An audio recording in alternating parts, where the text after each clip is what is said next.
तो आज हम लोग 4 स्टॉक्स के बारे में बात करेंगे और वो जो 4 स्टॉक्स हैं ना, वो मैंने अपने स्ट्रैटेजी में से उसको ठीक है, जो भी मैं अपना स्कैनर लगाता हूँ, स्क्रीनर लगाता हूँ, ठीक है, जो भी है मेरे पास, तो उसमें से ये 4 स्टॉक निकले हैं।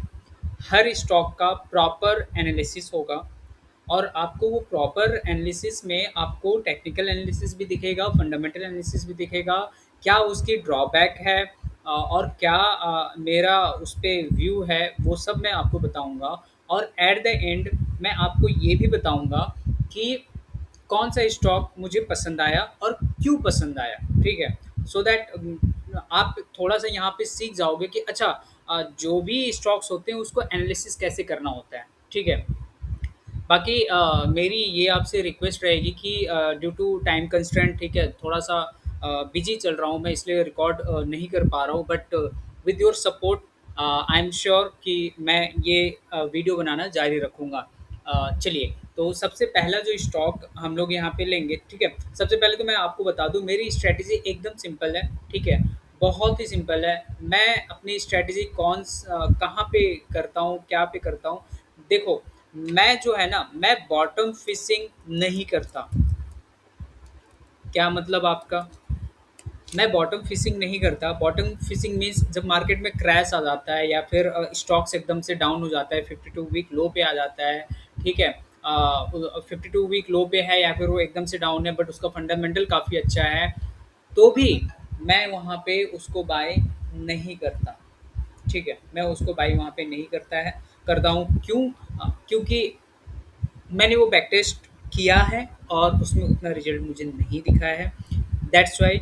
और ये जो स्ट्रैटेजी मैं यूज़ करता हूँ, ये वर्ल्ड के रिनॉन्ड पर्सन्स लोग, ट्रेडर्स, इन्वेस्टर्स, लोग इसको यूज़ करते हैं। इसकी प्रॉपर बैक टेस्टिंग हुई है और मुझे इन स्ट्रैटेजी पे भरोसा है, टेक्निकली भरोसा है, आप लॉजिकली कह लो वो भरोसा है, इसलिए यहाँ पे मैं देखता हूँ, ठीक है? तो चलिए, देर नहीं करते हैं, ज्ञानबाजी ज़्यादा हो गई, आगे बढ़ते हैं। तो जो सबसे पहला स्टॉक मैं जो बात करने वाला हूँ, वो स्टॉक का नाम है, आपके सामने आ गया है, वो स्टॉक का नाम है नेटवेब टेक्नोलॉजीज़, ठीक है?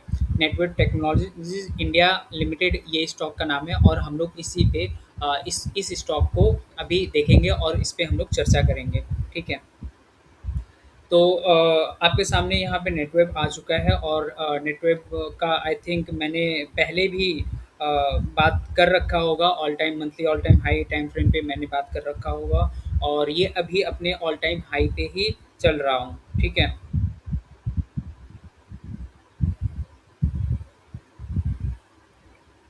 ओके।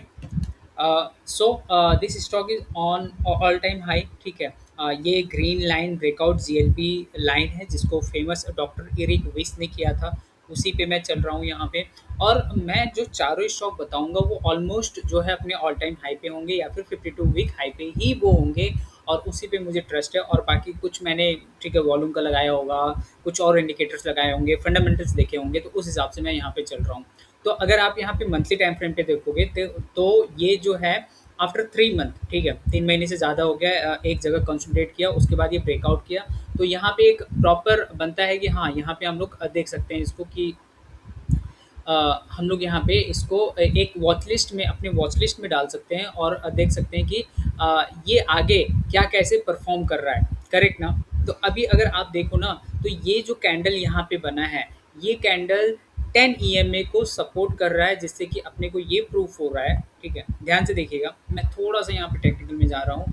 ये कैंडल क्या नाम है, क्या नहीं है, सिर्फ इसकी आप क्या समझो, साइकोलॉजी समझो। साइकोलॉजी ये है कि ये जो कैंडल बना है, ये जो इतना बड़ा सा इसका टेल बना है, इसका मतलब ये है कि सेलर्स लोग इसको नीचे लाने की कोशिश किए लेकिन नीचे नहीं ला पाए और बायर्स जो है वो बुलिश हो गए और इसको ऊपर कर दिए।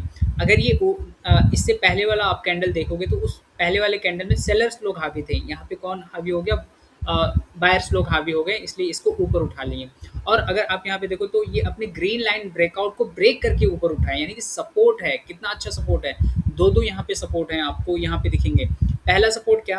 पहला तो ये 10 ईएमए को ये रेस्पेक्ट कर रहा है, ठीक है? पहले भी रेस्पेक्ट किया था यहाँ पे, ठीक है? ये वाला कैंडल भी रेस्पेक्ट किया था इसको।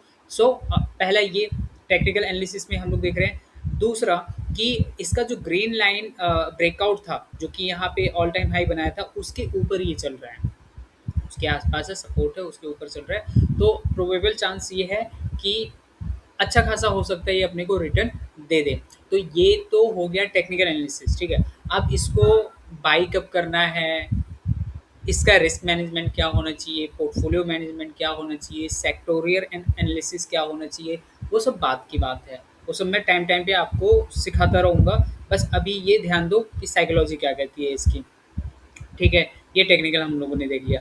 टेक्निकल देखने के बाद इसी का एक बार हम लोग फंडामेंटल चेक कर लेते हैं कि फंडामेंटल में इसका क्या दिखा रहा है। सो नेटवेब टेक्नोलॉजी ये है अपना।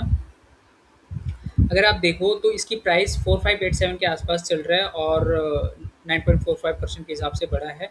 मार्केट कैप 26,104 है इसका। सो कह सकते हैं कि ये क्या है, लार्ज कैप है, लार्ज कैप स्टॉक है ये। और अगर मैं देखूँ तो प्रोस एंड कॉन्स में आपको प्रोस ज़्यादा दिख रहे हैं, कॉन्स कम दिख रहे हैं। प्रोस में देख लो कि गुड क्वार्टर दिया है, कंपनी ने बहुत अच्छा खासा प्रॉफिट ग्रोथ डिलीवर किया है पिछले 5 साल में, जो कि 90.4% सीएजीआर है, बहुत होता है। कंपनी का रिटर्न ऑन इक्विटी ट्रैक बहुत अच्छा है, 3 साल में 29% का दिया है। कंपनी की वर्किंग कैपिटल जो है ना वो रिड्यूस हो गई है, जो कि अच्छी बात हुई है। 62.4 से वो 13.8 हो गया है, ठीक है। आप देख लो कितना टाइम से यहाँ पे रिड्यूस हो गई है। ड्रॉबैक दो हैं। पहला तो ये है कि अपने बुक वैल्यू से महंगे में है। क्यों नहीं होगा, क्योंकि ऑल टाइम हाई पे चल रहा है। प्रोमोटर की होल्डिंग डिक्रीज हो गई है, -4.02। ये थोड़ा सा एक क्या है, इसके लिए प्रॉपर आपको एक बार पढ़ना पड़ेगा कि प्रोमोटर की होल्डिंग डिस्ट्रीब्यूट क्यों हुई है, रीजन क्या है वो, ठीक है, देखना होता है। अब अगर हम लोग ये देखें इसका ये सेक्टर कौन सा है, तो ये सेक्टर है इंफॉर्मेशन टेक्नोलॉजी का, और ये अपने सेक्टर में 4th रैंक पे आता है, ठीक है। बस आपको इतना जानना है। सेल्स की अगर बात करूँ तो मार्च में इसका सेल्स घटा है, दिसंबर में बढ़ा था लेकिन मार्च में घटा है। तो एक जो फंडामेंटल में दिख रहा है वो ये एक कमी दिख रही है। बट अगर आप यहाँ पे इसका percentage wise Y Y sales growth देखोगे तो 141% दिसंबर में था और अभी 87% है। तो कूल डाउन अभी उतना नहीं हुआ है, ठीक है। तो हो सकता है कि ये बढ़े आगे जाके। बाकी आप इसमें ईपीएस वीपीएस देख लेना क्या है क्या नहीं है। अब जो मेरा मेन कंसर्न है, जो मुझे जानना है वो ये है कि इसकी कैश फ्लो क्या है। तो कैश फ्लो अगर आप देखो मार्च में तो 84, सॉरी, कैश फ्लो मार्च में पॉजिटिव है और फ्री कैश फ्लो इसका पॉजिटिव है, तो ये अच्छी बात है। मार्च 2025 में ये नेगेटिव में था बट अभी ये पॉजिटिव में चला गया। रेशियो आप देख लेना जो भी देखना हो आपको। अभी हम लोग चलते हैं एफआईआई डीआई और प्रोमोटर्स के केस में। तो जैसे कि ऊपर कॉन्स में बताया था कि 4% के आसपास इन लोगों ने घटाया है, तो 71% से ये कम हो गया। एफआईआई का भी यहाँ पे कम हुआ 9.55 से 9.29, और डीआईआई का यहाँ पे बढ़ा हुआ है 3.30 से 4.68, और यहाँ पे पब्लिक को जो है 16.14 से 19.03 हो गया है। क्लू आप समझ जाना मैं कहना क्या चाहता हूँ, ठीक है। तो ये तो हम लोगों ने इसका देख लिया कि नेटवेब पहला स्टॉक जो था नेटवेब वो हमने देख लिया। और ये कौन से सेक्टर में था, ये आईटी वाले सेक्टर में था। ध्यान में रखिए, मैं सेक्टर की बात क्यों कर रहा हूँ कि लास्ट में मैं आपको बहुत ही एक अच्छा एनालिसिस करके दूंगा, जिससे कि आपकी माइंड जो मतलब एक क्लैरिटी आपको मिल जाएगी, ठीक है। तो बने रहिएगा वीडियो में, इसलिए मैं आपको यहाँ पे कह रहा हूँ। दूसरा जो स्टॉक की हम लोग बात करेंगे वो ठीक है, बात करेंगे। आप यहाँ पे देखो मैं क्या लिख रहा हूँ, आप समझ जाओगे यहाँ पे। तो ये बेलराइज इंडस्ट्रीज लिमिटेड करके है, ये दूसरा ही स्टॉक है, ठीक है। और ये स्टॉक भी अपने ऑल टाइम हाई पे ही चल रहा है, ठीक है। व्हाट आई एम सेइंग, ये स्टॉक भी अपने ऑल टाइम हाई पे चल रहा है, और ये इसकी आईपीओ बहुत जल्दी आई थी। अगर आप यहाँ पे देखो तो कितने अच्छे से ये अपने 10 ईएमए को रेस्पेक्ट कर रहा है। ध्यान दो, देखो कहाँ कहाँ इसने अपने 10 ईएमए को रेस्पेक्ट किया है, आप यहाँ पे ध्यान दो। और अभी जो रिसेंट इसने कहाँ पे रेस्पेक्ट किया है, ठीक है। तो ये एक अच्छा खासा है, और कैंडल भी देखो ना कितना बड़ा कैंडल है। और अगर आप वॉल्यूम भी देखना चाहते हो तो वॉल्यूम भी देखो, ये अपने जो भी इसका मैंने ये ईएमए लगाया है, एसएमए लगाया है, उसके ऊपर ये कर रहा है। तो दोनों मैच कर रहे हैं, ठीक है। ये टेक्निकल हम लोगों ने देख लिया। अभी हम लोग इसका क्या कर लेते हैं, इसका फंडामेंटल चेक कर लेते हैं। तो फंडामेंटल में देखते हैं क्या है इसका बेल राइज का। तो इसका मार्केट कैप 20,332 है, जो कि हम इसको कह सकते हैं मिड कैप है। ये ऑल टाइम हाई पे ये चल रहा है, आपको पता है। अप्रॉक्स में कंपनी ने अपना डेट रिड्यूस किया और इसका सीएजीआर प्रॉफिट ग्रोथ पिछले 5 साल में 22.5% था, जबकि नेट वर्थ का काफ़ी ज़्यादा था इससे। कॉन्स में क्या है, बुक वैल्यू हमेशा ज़्यादा रहेगा, वो पता है, ठीक है, ये बाय डिफ़ॉल्ट समझ लीजिए। कंपनी की रिटर्न इक्विटी लो थी पिछले 3 साल में, जो कि 13.1% थी। वर्किंग कैपिटल इंक्रीज़ हो गया है, जो कि एक थोड़ा-सा ये कंसर्न है अपना। अगर आप यहाँ पे देखोगे तो ये कौन से सेक्टर में आता है? ये सेक्टर आता है कंज्यूमर डिस्क्रिशनरी यानी ऑटोमोबाइल सेक्टर में ही आता है, ठीक है? और ये कहीं पे भी रैंकिंग में नहीं है, ये कह सकते हैं। बट इसका अगर आप सेल्स देखो तो वाई-वाई के केस में पहले 2.32% था और अभी 17%, ये एक पॉजिटिव यहाँ पे इम्पैक्ट है इसका। नीचे अगर हम लोग यहाँ पे आएँ और इसकी कैश फ्लो देखें, तो कैश फ्लो आप देख सकते हो, ठीक है? फ्री कैश फ्लो आप देखो ना, 207 पहले -19 था, माइनस फ़ो 40 142 पहले नेट कैश फ्लो था, अभी 726 है। तो ये काफ़ी अच्छी बात है। आ जाओ इसके, अब हम लोग एफआईआई डीआई प्रोमोटर्स क्या कर रहे हैं वो देखते हैं। प्रोमोटर्स ऑलमोस्ट सेम है, ठीक है। और डीआई जो है यहाँ पे 8.9 से 8.86 कम किए हैं, और सॉरी एफआईआई ने कम किया है, डीआई यहाँ पे बढ़ाए हैं 9.27 से 10.16। एंड यहाँ पे पब्लिक भी बेवकूफ़ बने हैं, जो कि 15.37 से 14.51 हो गए हैं। करेक्ट। सो ये बेलराइज हम लोगों ने देखा, और ये कौन से सेक्टर में है? ये ऑटो वाले सेक्टर में है बेलराइज, और मिड कैप है ये ध्यान में रखिएगा। अब मैं जो 2 स्टॉक की बात करने जा रहा हूँ, वो दोनों स्टॉक जो हैं वो हेल्थ केयर सेक्टर में हैं, ठीक है? बट दोनों में से बाजी कौन मारेगा, ये देखने वाली बात है। तो पहला जो स्टॉक है यहाँ पे मैं उसकी बात कर लेता हूँ यहाँ पे।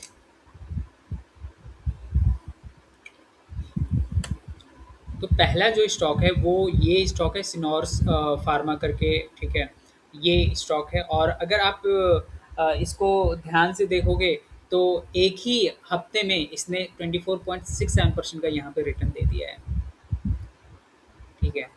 और सपोर्ट कर रहा है भाई, अपने 10 ईएमए को ये सपोर्ट कर रहा है, और इसका अगर आप रिजल्ट भी देखोगे तो रिजल्ट भी इसका काफ़ी शानदार आया है, काफ़ी अच्छा यहाँ पे इसका रिजल्ट आया है। एक बार देख लेते हैं इसका रिजल्ट क्या आया है।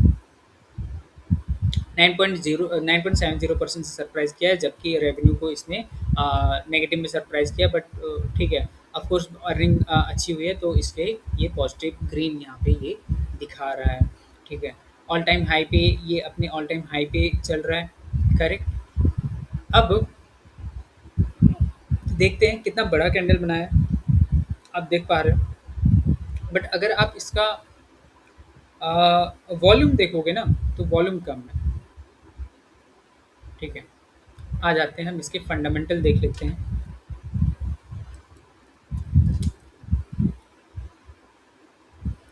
5947 इसका मार्केट कैप है, जो कि स्मॉल कैप में आ जाएगा ये। प्रॉस सिर्फ एक है, और कॉन्स भर भर के आप इसको तसल्ली से आराम से वीडियो पॉज करके देख सकते हो, पढ़ सकते हो, ठीक है। मैं आगे बढ़ता हूँ। अगर आप देखो तो ये हेल्थ केयर पे है, और हेल्थ केयर में कहीं पे भी नहीं आते क्योंकि स्मॉल कैप है। सेल्स इसका जो है स्लाइटली थोड़ा-सा इंक्रीज़ हुआ है, पहले 66% था वाई-वाई, अभी जो है 53, तो उस हिसाब से तो डिक्रीज़ हुआ है। बाकी ये सब देख लो आप जो है। कैश फ्लो नेगेटिव में है, अभी भी नेगेटिव में है, पहले पॉजिटिव था, अब तो नेगेटिव में हो गया है। ये एक इसका, ठीक है, गलत impact.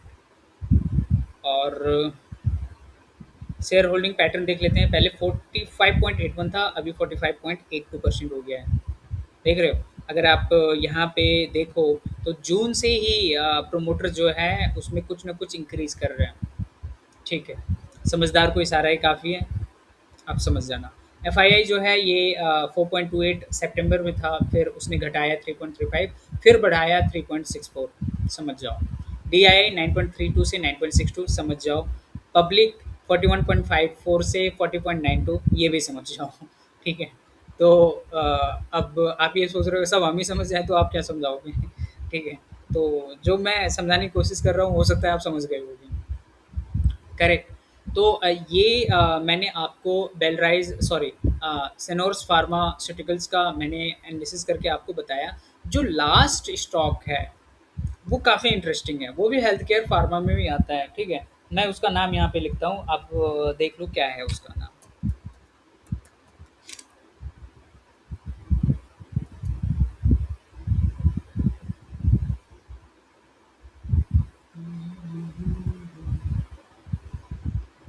So this is our last stock and इस स्टॉक का नाम है एनजीएल फाइन केमिकल्स लिमिटेड। अगर मंथली हम लोग इसको देखें तो मंथली में ये अपने ऑल टाइम हाई को ब्रेकआउट करके ऊपर चल रहा है, जो कि मैंने अपने पिछले वीडियो में मंथली ऑल टाइम हाई का जो एक वीडियो मैंने बनाया था, वो उससे ये रिलेटेड है। ठीक है।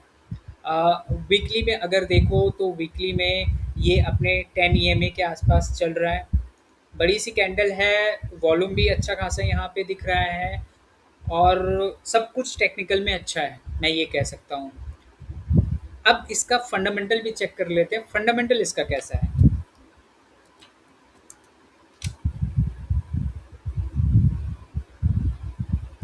तो 1885 स्मॉल कैप स्टॉक है ये।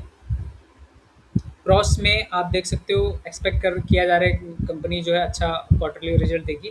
कौन सी है, बुक वैल्यू से महंगा है, लो रिटर्न इक्विटी है पिछले लास्ट 3 ईयर्स में, हेल्थ केयर सेक्टर में आता है और कहीं पे भी नहीं आता है अपनी रैंकिंग में।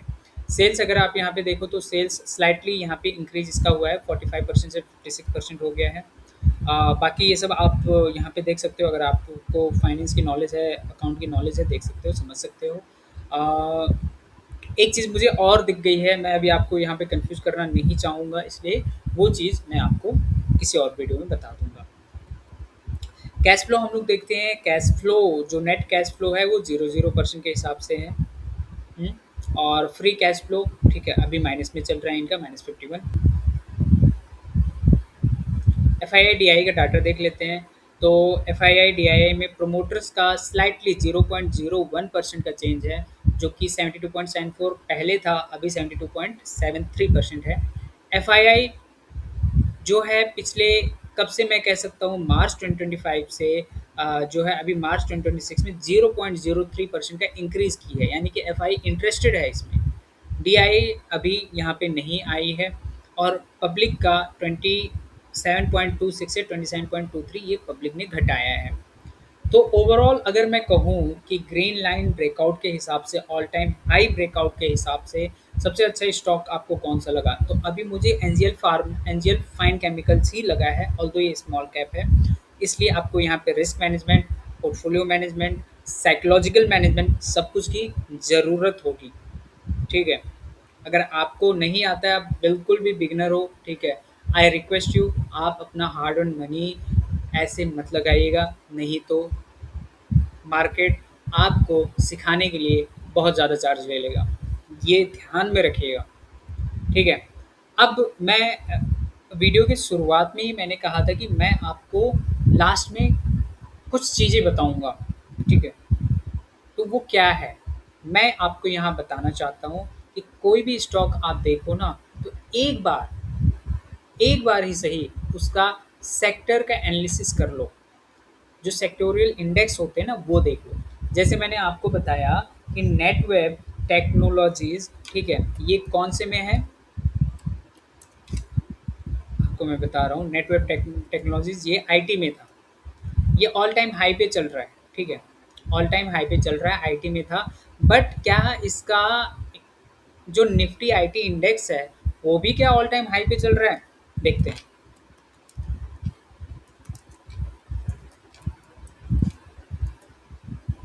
ठीक है, निफ्टी आईटी इंडेक्स हम लोग यहाँ पे देखते हैं और देखते हैं कि क्या ये भी ऑल टाइम हाई पे चल रहा है कि नहीं चल रहा है। यू कैन क्लियरली सी ये अपने ऑल टाइम हाई से नीचे चल रहा है, अपने 10 ईएमए से भी नीचे चल रहा है। और अगर मार्केट क्रैश हुआ, थोड़ा सा भी गिरना स्टार्ट हुआ, जो कि अभी सिचुएशन में बहुत ही कॉमन है, तो ये स्टॉक भी आपको संभाल नहीं पाएगा। ठीक है, ये बताना था कि आपको उस स्टॉक का सेक्टर का भी एनालिसिस करना आना चाहिए। अच्छा, आपको अब एक क्यूरोसिटी जागी होगी कि अच्छा 4 स्टॉक बताए हैं, 4 स्टॉक में से 1 स्टॉक तो चलो फेल हो गया, भले ही कितना अच्छा फंडामेंटल है, टेक्निकल है, वो हो सकता है कि थोड़ा-सा भी मार्केट गिरेगा तो ये लेके जाएगा सेक्टर के हिसाब से। जो दूसरा मैंने बताया था, ऑटो सेक्टर बताया था, तो निफ्टी ऑटो एक बार हम लोग चेक कर लेते हैं और देखते हैं निफ्टी ऑटो में क्या है, वो ऑल टाइम हाई पे चल रहा है या उसके आसपास चल रहा है, क्या हो रहा है, वो एक बार हम लोग देख लेते हैं। निफ्टी ऑटो अगर आप देखो तो ऑफ कोर्स ये इसका थोड़ा-सा अच्छा यहाँ पे कैंडल बना है। अपने 10 ईएमए से ऊपर ये कर रहा है, बट अपने ऑल टाइम हाई को अभी क्रॉस नहीं कर पाया है। तो बी केयरफुल। क्यों केयरफुल? क्योंकि हो सकता है ये यहाँ तक आते-आते फिर से लुढ़क जाए। यहाँ तक आते-आते फिर से लुढ़क जाए। ठीक है? सो वेट एंड वॉच करने की सिचुएशन यहाँ पे बनती है जिस हिसाब से मार्केट सिनेरियो है। लास्ट मैंने हेल्थ केयर की बात की थी, वो हेल्थ केयर भी हम लोग देख लेते हैं। देखो, जो वीडियो लास्ट तक देखेगा, ठीक है, मेरे पास जो नॉलेज है मैं सोच रहा हूँ कि आपको बताऊँ, बट मुझे नहीं पता कि आप कौन से ठीक है लेवल पे हो। ठीक है, आप जस्ट बिगनर हो कि आप जो है ठीक है अभी आप सीख रहे हो, थोड़ा बहुत आपको 2-4 साल आपने बिता लिए हैं, या फिर एक्सपर्ट हो, आई डोंट नो। ठीक है, आप कमेंट करके बता सकते हो आप क्या हो, बिगनर हो कि इंटरमीडिएट लेवल पे हो या एक्सपर्ट लेवल पे आ गए हो। तो उस हिसाब से जैसा जैसा आप सजेशन दोगे मैं उस हिसाब से कंटेंट बनाऊंगा। ठीक है, बट सिंपल स्ट्रेटेजी रहेगी जो मैं अभी यूज़ कर रहा हूँ। तो निफ्टी हेल्थ केयर अभी मैं देख लेता हूँ निफ्टी हेल्थ केयर में क्या है। तो निफ्टी हेल्थ केयर अगर आप देखोगे ना, तो ये अपने ऑल टाइम हाई पे चल रहा है, करेक्ट, और 10 ईएमए के ऊपर चल रहा है, 10 ईएमए का स्लोप भी ऊपर है। मतलब आप समझ गए, अगर किसी सेक्टर में बेट करना हो तो कौन से सेक्टर में करोगे? आईटी में करोगे? चलो मैं आपको क्वेश्चन देता हूँ, ठीक है? मैंने आपको यहाँ पे एक हिसाब से क्विज की तरह ही पूछ लिया। If you have to bat in three sectors, what are the three sectors? What I am saying, the three sectors, the three sectors are, one was IT, second was auto, and third is your healthcare. In which sector you will bet? आप मुझे comment करके बताना आप कौन से sector में बेट करोगे। और ये जो फोर स्टॉक्स मैंने चर्चा किया है, फोर स्टॉक्स में आप किस स्टॉक को चुनोगे? ठीक है, आप मुझे ये बताना। बस ये करते हैं अभी, ठीक है। और आज के लिए बस इतना ही मैं वीडियो बनाया, ठीक है। बाकी वीडियो मैं नेक्स्ट टाइम ठीक है बनाऊँगा। और अपना निफ्टी 500 का जो सीरीज़ था वो भी थोड़ा-सा हॉल्ट पे चला गया है। उसका भी मैं वीडियो ज़रूर बनाऊँगा। तब तक के लिए आपका प्यार मुझे चाहिए। चैनल को ग्रो करने में हेल्प करो ताकि मैं और भी अच्छे-अच्छे कंटेंट आपको दे सकूँ और आपको एक जो आपका ड्रीम है फाइनेंशियल फ्रीडम का ड्रीम है या फिर वेल्थ क्रिएशन का ड्रीम है, उसमें मैं आपको हेल्प कर सकूँ। Thank you so much.